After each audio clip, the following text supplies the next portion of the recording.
Now, thank you for staying with us here on Food Thursday. Remember, you can get in touch with us on our social media handles at Amoy Brown on Twitter at LookUpTV. Now, in our discussion tonight, we talk food safety. This follows a report that indicates that Kenya could be staring at a silent pandemic after the study revealed that a significant proportion of chicken, pork, and other meat products stocked in outlets across the country is contaminated. This, the experts said, could be harmful to humans, given that the superbugs found in the food could have both immediate and future effects on consumers. We spoke to Dr. Peter Mokaya, and here is that interview. Okay, Dr. Ari, now we are here to talk about food and just how safe whatever we consume is.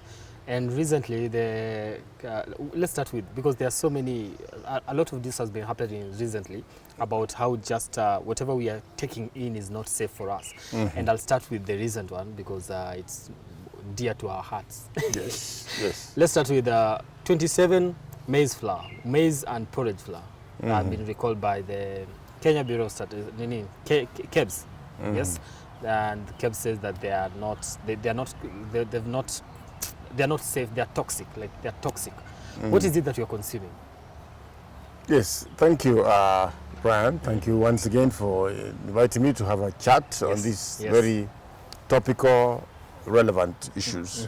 For those who don't know me, my name is Peter Mokaya, Dr. Peter Mokaya. I'm the CEO or Managing Director of Organic Consumers Alliance. I also sit in various boards.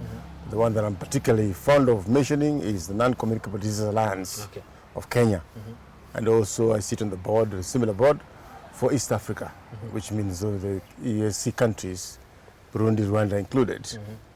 And also I'd like to mention at the continental level that I also am in the Technical Advisory Committee of the Alliance for Food Sovereignty in Africa.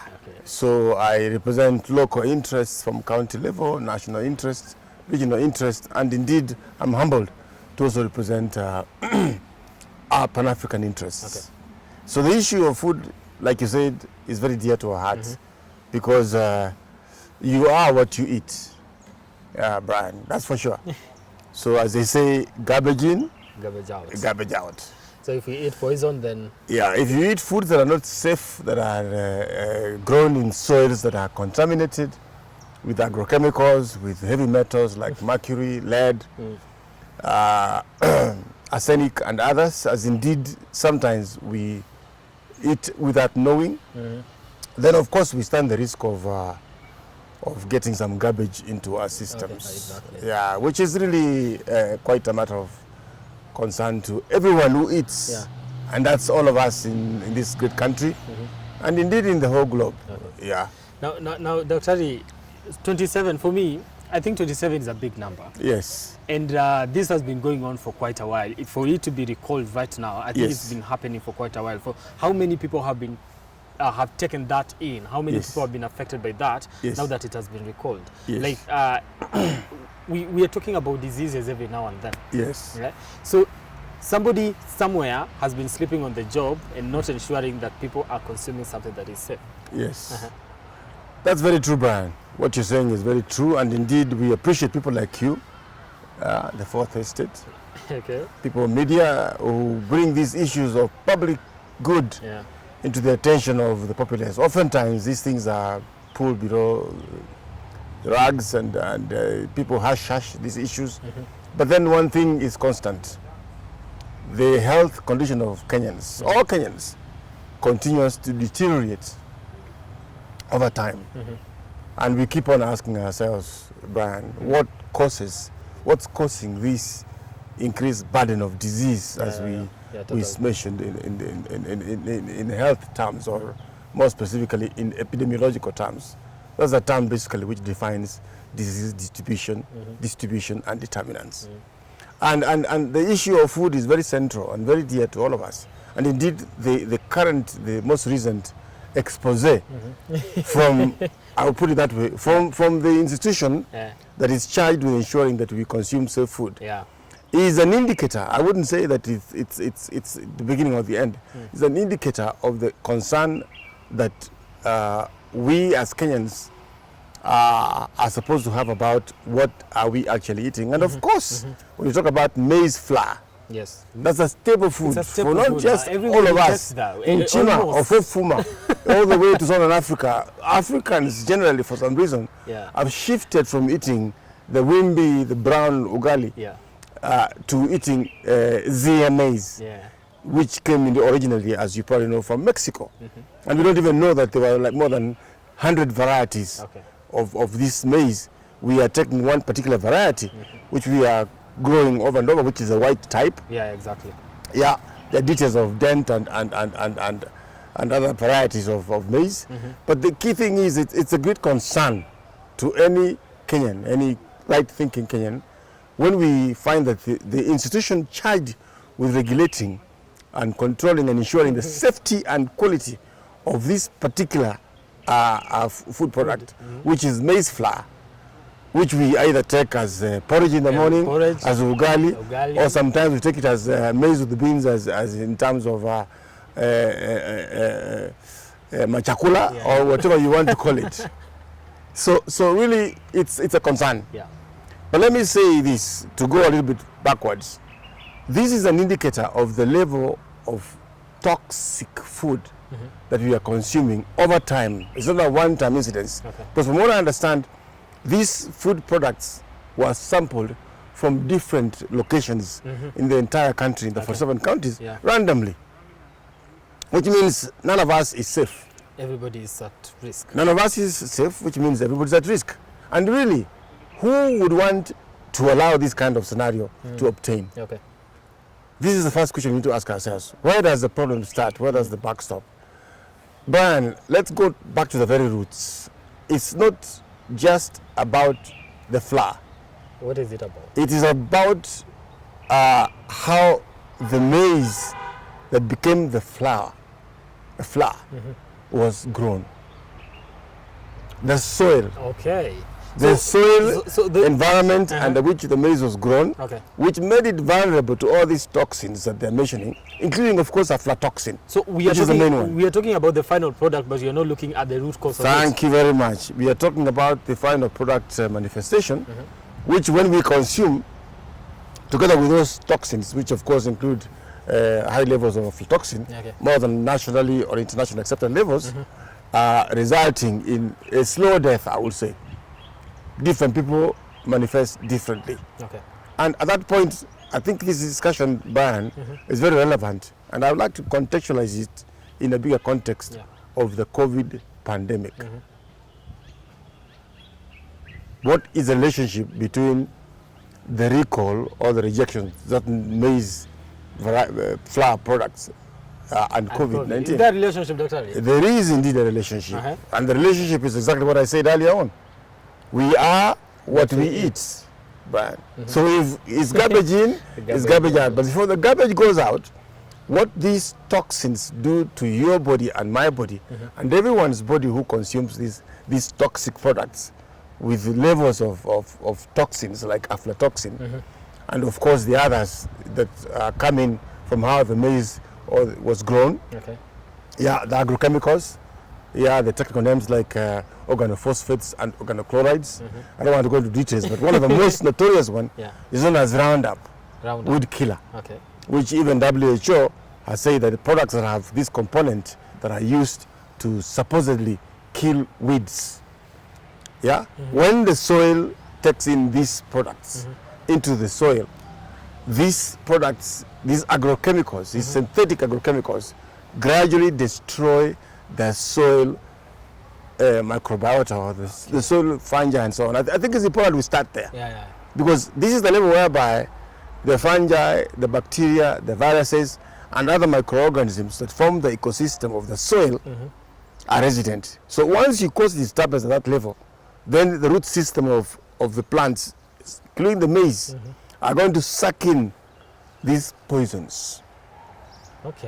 Now, when these poisons are sucked in, the crop grows to an extent that when the maize is then converted into flour and stored, it manifests with a higher dose of some of these toxic products. Or the key one, of course, which is measured often by KEBS and KEFIS, is one known as aflatoxin. It's a fungal toxin from some products. Doctor, you say we go back to the root cause of this. Now that we are there, now let's start from the root cause, because we want to deal with this situation from where it starts. Yes. How do we then deal with it from the root cause? Because now the final product is here. Yes. We can recall it. We can say you should not sell this to the public until further notice. Yes. But if we continue planting the same way we are doing right now, then we are not dealing with the problem. Yes. How then do we, who is supposed to be this responsible guy that is going to ensure that from the roots or from the onset that we are planting this particular food, it comes out as safe as anybody, like it should be safe for human consumption? Absolutely. The question that you've asked, Brian, is an extremely important question. The general answer is that this is the responsibility of all of us. All of those of us who are eaters or consumers are supposed to be concerned about this, because it is who we are. We become what we eat. And indeed, from that point of view, we need to allocate or apportion responsibilities, not blame, to certain members of among us who are all eaters, because it affects all of us, including those who cheat, who allow these products that are some of them, the agrochemicals, are banned in Europe, are allowed here. Recently, one of our sister entities, Kenya Organic Agricultural Network, in collaboration with other partners that are in the agroecology space. The agroecology space is a space that advocates for growing food in a more natural, harmonious way without using external inputs. So for me, that's where we must begin. The policymakers, the regulators. So let me just finish this. Those are the ones who bear the greatest responsibility to ensure that the products that are used for as inputs for growing our food products, including maize, are safe, are appropriately checked to ensure that we don't get products that are toxic, that are banned in Europe or in China or in other countries, that sneak into our market because of poor regulation or lack of enforcement of the same, to, at the end of the day, poison not just our soil, but poison the entire food chain, ending up with a weak immune system in us, a weak immune system that results in us being more vulnerable to COVID. And as I was saying, COVID comes in because if your immune system is weak, is compromised, I can tell you that's the first line of defense. In fact, the defense, the current management of COVID-19, which is focusing on vaccines, which are okay, in my view as an epidemiologist, is a bit warped, because ideally we should start with prevention. The pillar number one is prevention.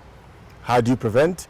You educate people and allow them to eat foods that are safe. Safe food. Yeah, safe food. Exactly. And then number two, early treatment. If people show symptoms, isolate them, put them in a place where they don't contaminate other people, and boost the immune system by giving them vitamin D, vitamin C, zinc, HCQ, ivermectin, and other products that have been known to work. Then, of course, if they show symptoms of discomfort, high fever, chest issues, and so on, they get admitted. That's the third pillar, where you do hospital management, of course, all the way, including ICU. And the fourth pillar, of course, which is where apparently government and everybody else is focusing on, is the pillar of secondary prevention, which is vaccination. Okay. Now, brought in something important. Now, you're in the middle of a pandemic, of course. Yes. And you say the fourth pillar is where... The mask is here. We look at now the government bringing in vaccines and all that. Yes. So, meaning we have neglected, or rather we have forgone the first pillar, which is prevention, right? Yes. Have we done that? In terms of just dealing with the pandemic at all costs right now? Yes. Absolutely, Brian, and I just want to take advantage of this opportunity to show that the pillar that is most cost effective and that has contributed to more than 80% of Kenyans who have been infected, or rather who've been exposed to this disease, this virus, not getting symptoms of disease, which in medical terms we call asymptomatic, is because they have consumed foods that are safe, that don't have the problem that the recall maize flour had, or aflatoxin, and maybe other toxins like heavy metals, as I said, lead and arsenic acid. So we wrote this book about a year ago, and we share this book almost in the whole of Africa, out of the 50 countries, 55 countries in Africa. AFSA, which was the entity that under which we wrote this book, about 4 of us. Surviving COVID-19. It's basically saying that we're focusing on the first pillar, preventing disease, and in this case, particularly mitigating COVID-19. Simple things, local, available, safe vegetables grown together with nuts, and other products that are locally available, including potatoes, pineapples, and pumpkin seeds, which are very high in zinc. Zinc is known to be one of those products that once they enter your system, they block the receptors where COVID virus locks in. And by so doing, when you get the exposure to the virus, the virus has no place to hook on to allow itself to multiply using your body. So this is what this is about, Brian. It's about telling people that before you go ahead and have a vaccine, which is fine for those who wish to have a vaccine, it should be obviously voluntary, not mandatory, informed choice, that they need to first and foremost attend to the first pillar. And for me, the issue of what you bring up, the scandal, is just a manifestation. It could have been meat, it could have been chicken, it could have been vegetables, it could have been the bread in the shops, it could have been the alcohol, the beer that's contaminated with glyphosate. So the toxicity is everywhere. Sugar with mercury. It can be the sugar with mercury. So really, for me, the scandal that, of course, the recall, which in my view is a scandal, because you said 27 brands. 27 brands. Including some that I thought were good that I myself was consuming. That's the thing. Which I won't touch now with 10 football. Really, I mean, we have to laugh instead of crying, because ideally we should be crying. Because this is something that you see has been hush-hushed. In my view, people should be very, very furious, because you're weakening our immune system by allowing this kind of brands of food products to be in the market and to be consumed by unsuspecting Kenyans, citizens, who then become sick later on, who when they're exposed to the infection of COVID have a weak immune system and are likely to manifest the disease symptoms. And unfortunately, 1 or 2 of them down the road may end up losing their lives. Now, 27 brands, like you're saying, Dr. Ari, there are so many. That means then every Kenyan in this country has actually been, consuming something that is toxic, and there's, in one way or another, affected by this. How do we make it our responsibility? Because we consume these things from the shops, we buy them from the market. How do we make it our responsibility to ensure that it's safe, if at all the people that are supposed to be ensuring that we take something that is safe are not doing that? Yes. Thank you, Brian. Very practical, very pragmatic question. The answer is that we as individuals, we as consumers or eaters, we must first of all have or empower ourselves with a heightened awareness, awareness creation among eaters, that you have a right, and this is even in the Constitution, in Constitution 2010, to eat food of the highest quality that enhances your health and your quality of life. It's a constitutional issue. It's a constitutional entitlement. So we as individuals have a right to question where those that we have given the responsibility at policy level, at regulators level, to ensure that the food that is in the shelves, in the markets, the marketplaces, is safe. And as I said, we go back to the root of the problem. How do we regulate what inputs go into the soil to allow food to grow, so it doesn't grow with this weakness that results in it expressing with aflatoxin and other toxic products? So really, it's a multiple responsibility. Firstly, as individual level, we need to make noise. And this forum here, Brian, is an example of how we are creating awareness of what kind of food we should be consuming. Exactly, and therefore that other people can watch this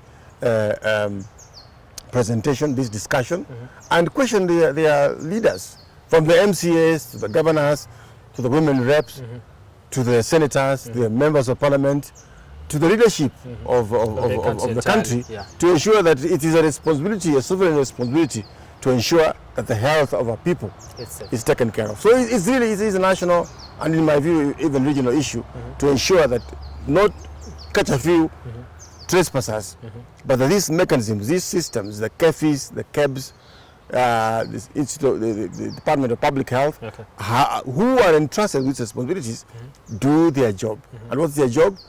To check on a regular basis and ensure that these products, right from the soil, through the Ministry of Agriculture, Ministry of Environment, Trade, Health, that the food that is finally served on our tables, the coffee that we are taking, this one happens to be organic coffee from Uganda, which means it doesn't have those chemicals, which of the agrochemicals, toxins and residues, which of course result in problems. Which actually brings me to my next question.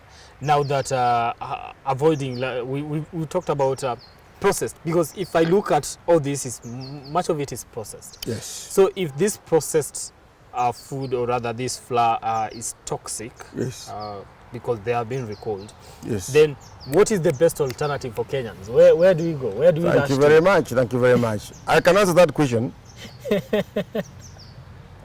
very confidently as follows, Brian. It is an issue of making a choice to shift from growing food that is toxic, right through the value chain, up to our tables. And this is an interest of all of us globally. Right now, as we speak, next month, September, there is a global summit taking place known as the UN Food Summit. Exactly. I think I covered the UN Summit. Yes, the UN Food Summit is about food. Yeah, exactly. Why? Because if there's no food, there's no life. So it's an extremely fundamental issue. Food is life, literally. And you are what you eat. And in 431 BC, a great man known as Hippocrates actually said, let food also be a medicine. Meaning, if you eat the right food, you'll be healthy. COVID can come and it will pass. Indeed, it's an enhanced flu virus, but it's still a flu virus. And so treatment if you eat healthy, and your immune system is okay, then you can be able to suppress it. Absolutely. It will come, and I can guarantee you, if you're not older and with comorbidities, you're a young person, healthy, robust immune system, COVID will visit, you develop antibodies that are comprehensive, and you will survive and thrive. So, but back again to the responsibility about who then should take care of this, is that to let you know how big an industry food is, and of course food is a theme of the UN Food Summit, and discussions of our food will be grown, what the inputs will be, and of course it's the politics of it as well. So who will own the inputs that produce food? Who will own the seeds? Who will control the soil? Who will control the agrochemicals, the synthetic fertilizer, and so on? There is an alternative to that. We who believe in living in tandem with nature and in harmony with nature, we know, listen to this very carefully, before the Second World War, for millennia, humanity grew food, and they ate food and they had less disease. Why?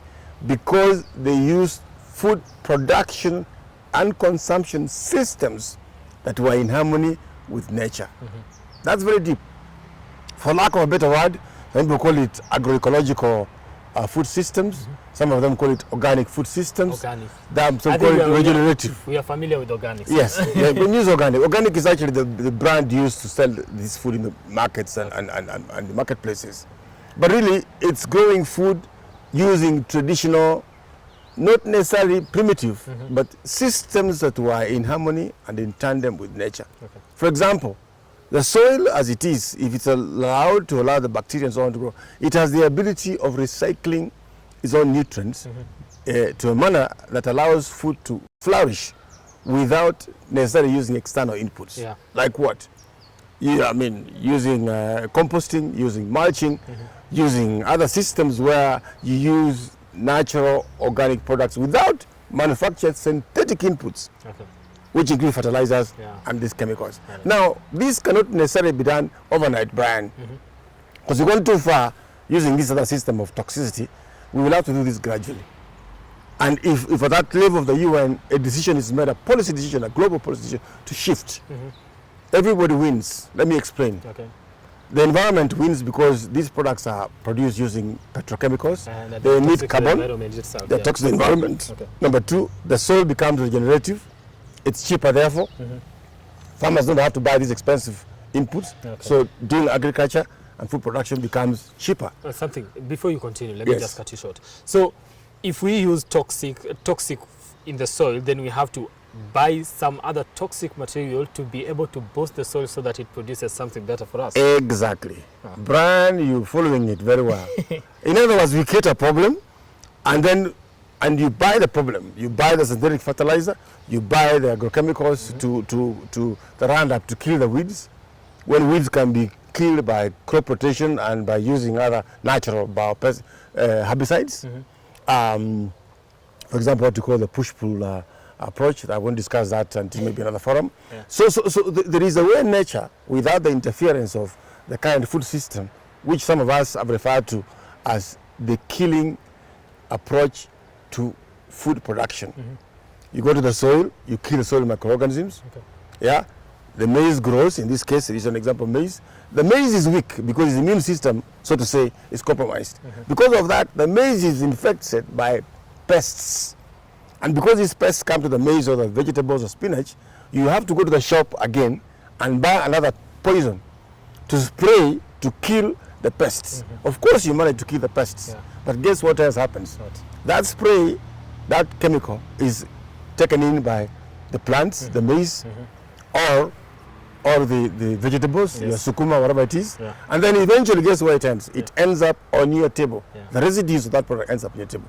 And guess who else it kills? It kills some of the useful bacteria in your gut. And once those useful bacteria die, your immune system is compromised because those bacteria are part of what creates the immune system. 80%, Brian, of our immune system is in our stomach. That's a very important detail people don't know. You're in the brain and the lymphatic system.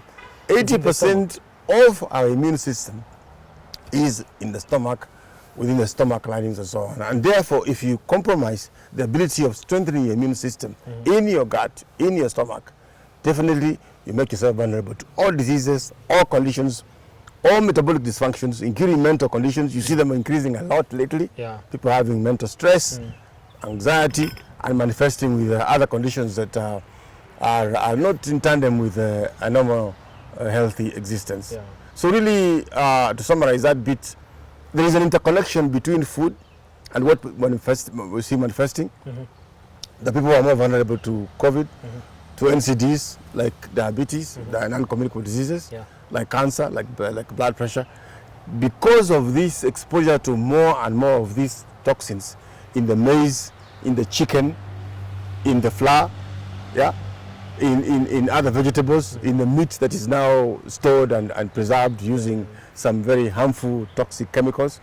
This toxicity within the food industry apparently is increasing, and going forward we need to shift from that system to a system that allows for healthy, safe, nutritious food. A system we call an agroecological system that is safer, is healthier, not just for you and me, but for the entire ecosystem. Yes. Now, we've been preaching about the message of people shifting. Yes. Are people really shifting? Now, where you sit, Doctor, are people shifting to now try and do something safer for them because they do not want to have toxic in their body? Brian, I can tell you that fear of contradiction, the answer is yes. and you know why that is so? Tell me. Nobody wants to die. And people I don't want to die personally. Everybody wants to live. To this one, having this conversation makes me wonder, what have I been taking that is safe, and how do I turn that around and just, have something that is safe for my body? Because I do not want diseases, neither do I want to die early. And I can tell you one symptom of, one indicator that is changing. It's a natural instinct to want to survive, to thrive. Even the viruses are mutating because they don't want to die. That's why we're having the so-called variants the Delta variant, and maybe Lambda coming and Gamma. So the instinct of, once people have knowledge, I can tell you for free, Brian, once people have this kind of knowledge, once we increase this kind of information, make it available, easily available, in a simplified manner, including with the kind of information that is in this booklet, that is mostly in diagrams and pictures, that even a grade 4 child can understand. We're trying to keep it simple and sweet. then we see this already happening in some of the markets, the organic markets. We see in Runda, in Ruiru, in Thika, in other parts of the country, in Karen, of course. Okay. The volume of people, the number of people coming to those markets has increased substantially since last year. Yeah. In fact, one good thing that happened because COVID happened is that people are adopting healthier and safer food, especially young people. I'm quite gratified, especially young people. Young people are concerned about the environment, are concerned about their health, are concerned about how food is grown, and are concerned about things that will sustain their future. Because when some of us who are older are gone, it is your generation that will remain, Brian, and your children who will remain. So indeed there is a change in that nature, but we need to do more. Yeah, we need to My do more. point is we need to put pressure on the policymakers, the regulators, and all those, including scientists and those who are concerned with safety, to ensure that the food grown is safer. Yeah. Now, on that, as we wind up, because I think we are running out of time. Yes. Dr. There's been the Wild Animal Protection released a report, something like that, about some big, which we are not going to mention names, but some big companies that are operating in the country and also have branches abroad. In their home country, the kind of food that is there, it is safe for them, I think so. I'm not sure entirely, but what they said is that the meat or the chicken that we consume here in Kenya, most on the streets, or not in the streets, but some of these outlets, food outlets, it's not safe for us, and yet we still continue to go there. Why would we take something that is substandard? Why do we continue doing that? Well, Brian, firstly, let me agree with you that what you're saying is true. Yeah, those fast foods, as you said, you don't want to mention names, but you know them. They are coated, they are very sweet to the taste, they're very attractively packaged, very but I can also tell you one more thing, they're very toxic. In fact, those brands you're talking about, in where they originate from, this food for the poor, the downtrodden, and basically the ignorant and foolish people of those communities. Unfortunately, here apparently is the middle class who think it's vulgar, it's stylish. Classy. We say it's classy. It's classy. Yeah, you have now, a little bit of class. Those foods are not just junk foods, to give you a very sober feedback, but they also contain all those negative toxins that are mentioned. Yeah, they are grown with the inputs that are contaminated with these poisons. They are processed, stored, and cooked using oils that are not healthy, sugar, salt, which cause blood pressure and conditions like diabetes, and sometimes later on manifesting dysfunctions like leading to cancer, are within those foods. So really, for me, I would say it is really because of lack of information, it's ignorance, it's lack of being seized of the facts that are relevant. We need now to do more of these kind of discussions and educate our people to shift away from those junk foods that not only result in obesity, which you can, as you know, is increasing, especially among the middle class and the upper class. Thank God, the so-called lower class, who eat maize and beans and vegetables and skuma, hoping they grow the skuma without spraying it, they are spared. They're the ones who walk. They're the wachis who walk from Kabera from Kawangware to industrial area. They're fit, they're lean, they eat this so-called local village food. They're healthy, and I can tell you for free, they are more likely to resist or to withstand the exposure challenge from COVID-19, as opposed to the middle class who are obese, who have exposed to diabetes, blood pressure, and cancers. Now, Dr. we just say that it is packaged well, it is, but it is poison packaged well, right? We can call it that. Poison packaged well. You could have put it in better words. It is poison packaged well, and we keep going to it. What is it about it that we can't see through it, that we keep on going to it every now and then? We keep going back. We keep buying this food. And people say, you know, this is not safe for you. It causes this kind of diseases. It causes this to your health. But we still find ourselves going back. Why? Why do we do that? Thank you, Brian. That's a big question, but I'll try and answer it briefly because of in the interest of time. Firstly, these foods are not produced with an objective of being healthy. These foods are packaged and produced with an objective of making them taste Good. So that you can go back and buy. Oh. The motive is a profit motive. So absolutely nothing to do with health. Not that it is safe for you? Yes. And the thing is, then of course is where the regulators come in, because some of those foods are mixed with, they put high amounts of sugar. And there's a special type of sugar known as monosodium glutamate, MSG. Monosodium glutamate? Yes, that's particularly addictive. It is addictive? Sugar itself is addictive. Okay. In fact, some people believe scientifically that sugar is a drug of addiction. And actually it's more addictive, I can't believe it, than some of these drugs of addiction like heroin and cocaine. Okay. Sugar. Sugar. Yeah, because once your brain receptors are addicted to sugar, you keep on going back for it. So it's a combination of all those things that this food has been packaged, like you said, it's packaged poison, which you instinctively, and if you take it all over, I mean like alcohol, you become addicted. Yeah. So these foods then become a product that you, even when you're aware that they're unsafe, because of that addiction. People wake up at 3 a.m. to go to some of those outlets where these junk food are sold, breaking, of course, COVID-19 rules, because they have an urge. Their body is now primed not to do without these foods. Nowadays, it's made simple. You can just order on your phone. There you are. There you are. Right. So really, for me, we need to continue these dialogues, you members of the fourth estate, and educate our people. And it's good to know that if you strengthen your immune system by consuming the right foods that are safe, that have these exposures, you will be boosting your immune system. And before you wear this outer mask, you will wear the inner mask. Thank you so much, Daktari. It has been an interesting one. Thank you. Just talking about how important whatever we consume is, and how safe it should be, and what is our responsibility, and what this government, or rather the people that are entrusted in ensuring that we take something that is safe, what should they do? Because they've been, I think, sleeping on the job, if I may. And also, just having safe food for us, because now you mentioned we are addicted to some things that are very toxic. Absolutely, Brian. Thank you so much for helping me understand this, and just having this discussion generally for our viewers to get to understand what they are consuming and what is the best alternative. Where can they shift to? So, asante sana. As I say, concluding, if food is not safe, it's not food. It's not. Oh, food is not safe. It's not food. If it's not safe, poison. It's not food. Let's go with that. If food is not safe, it's not food. It's not food. Thank you so much. With everything else, but not food. Okay. Thank you, Brian. I really appreciate this. Thank you so much. Asante sana. Thank you.